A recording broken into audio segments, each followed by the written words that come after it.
พยากรณ์อากาศประจำวันที่ 16 กุมภาความกดดันสูงของอากาศเย็นได้ปกคลุมยุทธภาคของประเทศลาวด้วยกำลังอ่อน สมทบกับกระแสลมตะวันออกพัดปกคลุม ซึ่งเฮ็ดให้อากาศเย็นหาหนาวเย็นในตอนกลางคืนหาตอนเช้าพอมีหมอกบางปกคลุมอยู่ทั่วไป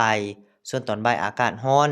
และมีลมพัดแรงเป็นบางโอกาส อยู่บางท้องถิ่นในแต่ละภาค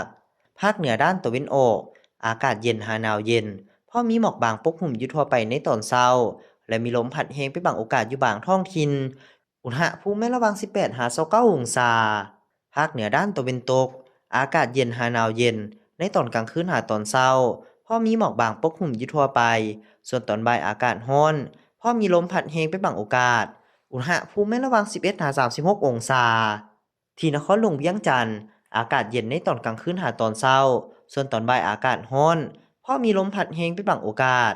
อุณหภูมิระหว่าง 23 มา 36 องศา ภาคกลางอากาศเย็นพอมีหมอกบางปกคลุมในตอนเช้า ส่วนตอนบ่ายอากาศร้อน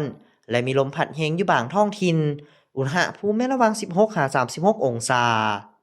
สำหรับแกวงไซสมบูรณ์อากาศหนาวเย็นพอมีหมอกบางปกคลุมอยู่ทั่วไปในตอนเช้า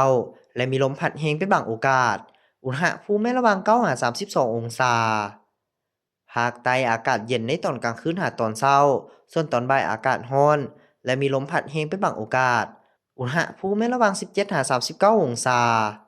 สำหรับเขตภูเพียงบริเวณอากาศหนาวเย็นพอมีหมอกบางปกคลุมในตอนเช้า และมีลมพัดแรงเป็นบางโอกาส อุณหภูมิระหว่าง 13 หา 27 องศา